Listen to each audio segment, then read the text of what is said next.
Hi guys, this is going to be a pretty unplanned video. I do intend on actually thinking a bit more about the videos that I want to make on the channel about the Dark Goddess and about my PhD thesis in general. I do want to put a bit more time and effort into that and get a little bit into more detail and really think that through. But for today, I don't really have the time right now. I'm kind of pre-recording before I go back to Edinburgh for a week next week, and I don't really have the time to think about it too hard. And I thought that I might just kind of make a quick kind of an update video, I guess, on the PhD and on where my thoughts are at with regards to my topic, which is the Dark Goddess, and kind of check in with you about that in general, and it'll kind of give you an idea maybe of where my thoughts on this will go in future videos. I did make a video back in August actually, which was a kind of introductory video called Who is the Dark Goddess? And in that video I really just wanted to cover the basics. I really wanted to just explain, you know, what the books were, what the main themes were, what the concept actually is. And I don't think I got into too much detail about what the focus of my project is. I really wasn't talking so much about the PhD. I was just trying to kind of lay the groundwork and give myself a video that I could refer back to in the future if I wanted to just say, right, if you want to know just what the Dark Goddess is, go and watch this video. So basically where I've ended up has been where I was talking about the way that I might bring my thesis back about a year and a half ago. I had just gone through a breakup, and I was kind of, you know, when you go through those periods of change, I was talking about this in my last video, when you go through those periods of change in your life and it kind of brings a lot of things into focus sometimes, and I feel like my PhD project started to come into focus at that time in my life. I started to get a bit of perspective on what it was I wanted to say about the Dark Goddess, because I had been working with the materials, I had been reading the books and watching videos and analysing them and writing about them for a while, and I still just didn't have a clear idea of what the point was that I was going to be making, like what the main theme was that I wanted to carry through my thesis. And the main theme has very much been around the self.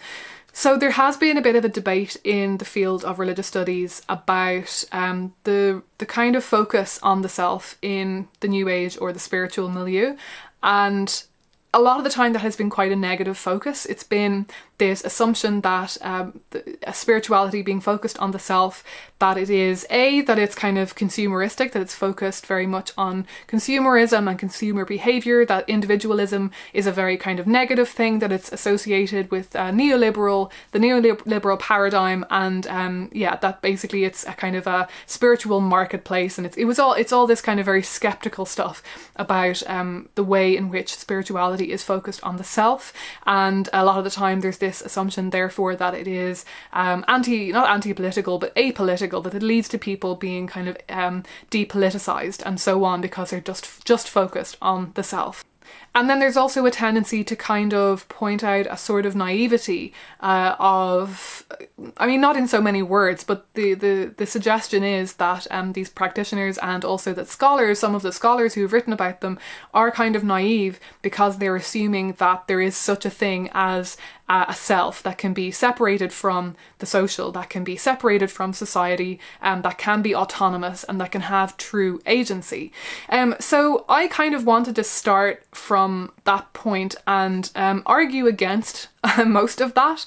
I mean, I feel like when you're in academia, in this kind of realm of academia, when you're working within the realms of social science and sociology and so on, there's and in general this is definitely something that I agree with. I definitely don't think that you can ignore the social aspect of any of these kinds of movements, and to a large extent that is what we're talking about in religious studies. We are talking about the social elements of religious traditions, and so therefore it is kind of important to not just take at face value an idea of an autonomous self or a self that is kind of separate from influence from various different social factors. And you know, that's definitely something that is going to be incorporated into my project, and looking at the nuances of that can be interesting, but to a large extent I kind of really just wanted to push back against the ideas, the kind of assumptions that had been made in the field about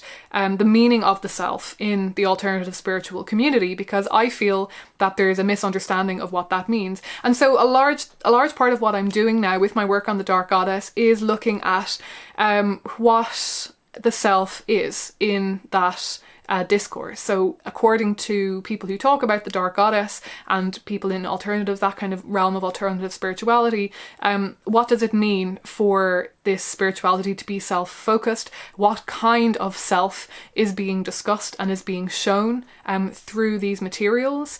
And what does that mean for the practice? What does it mean for the discourse? What are the implications, basically? What are the personal implications? What are the social implications? And so on.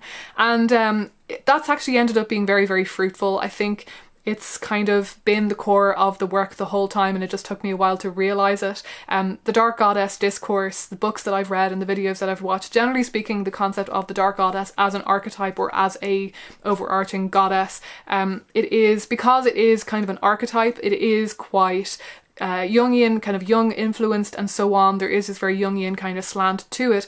So there is a tendency for those materials and that kind of area of alternative spirituality to be quite self-focused and to be quite kind of psychologized.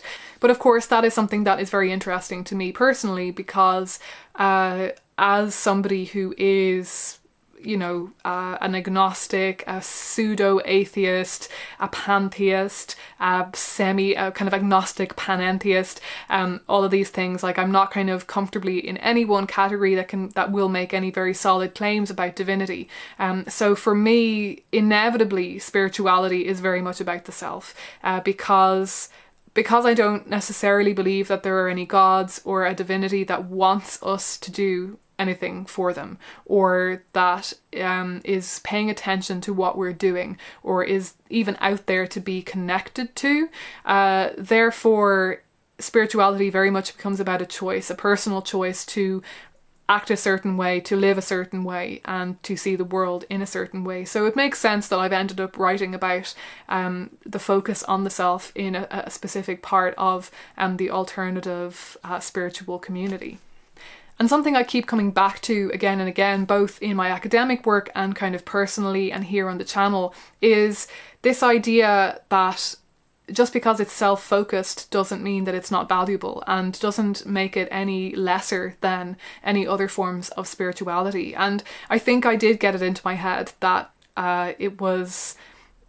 spirituality was less than if it was very much focused on the self, if it was very much focused on self-improvement, if it was very focused on a psychologized understanding of what religion is. I think I did have a kind of negative perception of that, and I was always striving towards a spirituality that was more reverent, that was more focused on an outer divine or divinity. But ultimately I've come to realise that I don't believe that. That seems foolish to me, because at the end of the day, to me, there is no separation really between the self and divinity. There's no separation between the self and anything. And the whole point in my spirituality, is to break down that separation, that sense of separation between self and other, between the self and the universe, and therefore between the self and the divine. And that's something that I did kind of want to get across to some extent in the thesis, is this idea that I think people tend to assume from the outside, when they hear about the self being sacred, they assume that it's very kind of navel-gazing and that it's all about finding some divine spark within the self. Whereas I think that's largely a misunderstanding. There's always this sense that in finding the divinity within the self, that one is therefore opening the self up to a divinity that is much greater and goes much further than this physical body. And that's something that can get kind of misinterpreted and just kind of overlooked, I think, by quite a lot of scholars. And I think it's something that can get overlooked even within the spiritual community as well. I'm thinking in particular of a lot of hard polytheists who have kind of very negative perception of pagans or alternative spiritual people who are very kind of self-focused in their spirituality. And I think there tends to be a misunderstanding of what's actually going on, which is understandable, because if you've got a very different belief system about what the gods are, it makes sense. Like, it's not going to make sense to you to do what someone like me does. It's just going to look it's going to look very different from another perspective than it looks from my perspective. But essentially, yeah, that's where I've ended up with the thesis. And so going forward, talking about the Dark Goddess, I'm definitely going to want to explore more this idea of her relationship to the self and how that relates to a concept of divinity. And I do eventually, especially once I finish the PhD, I want to expand this idea, and I want to write about concepts like the Dark Goddess from a more kind of theological perspective. And I don't mean Christian theology, I mean from a kind of pantheistic, pagan, alternative spiritual kind of theological perspective, rather than the sort of religious studies, sociological kind of perspective. That's where my heart lies. Like, that's what I'm more interested in talking and writing about. And so that's where I would like my focus to go when it comes to talking about the Dark Goddess. Of course, the Dark Goddess material, especially in the books that I've focused on, that I've studied for my research, she has been very much associated with feminism and kind of a particular brand of feminism, I would say. And I mean, that's a topic for a whole other video. I might actually make an entire video about feminism and the Dark Goddess. The Dark Goddess has traditionally been associated, the concept in this context of alternative spirituality, it arose through a specific form of kind of goddess spirituality and a kind of feministic spirituality. And that is interesting to me from a sociological perspective, I would say, but it's not necessarily a brand of spirituality that makes sense to me personally from my own practice, especially not anymore. I feel like it was very useful to me initially when I was moving through that phase of having come from a Catholic perspective where divinity was, I mean, obviously as a Catholic we had the Virgin Mary, but divinity was largely male. So it was very useful for me initially to kind of use feminine pronouns for divinity, which I still do. But it was very useful for me to kind of read a lot of kind of feminist pagan stuff, feminist goddess spirituality stuff. And it was very inspiring to me initially to think about the female body in that way.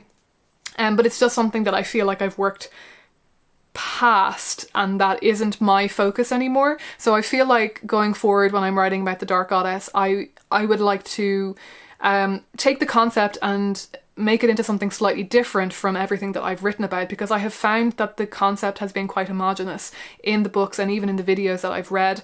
A lot of the videos have been based on Jane Meredith's Journey to the Dark Goddess. That has been kind of a central text, and you know, I enjoyed that text, and I enjoy those materials, and they will be very useful for a lot of people.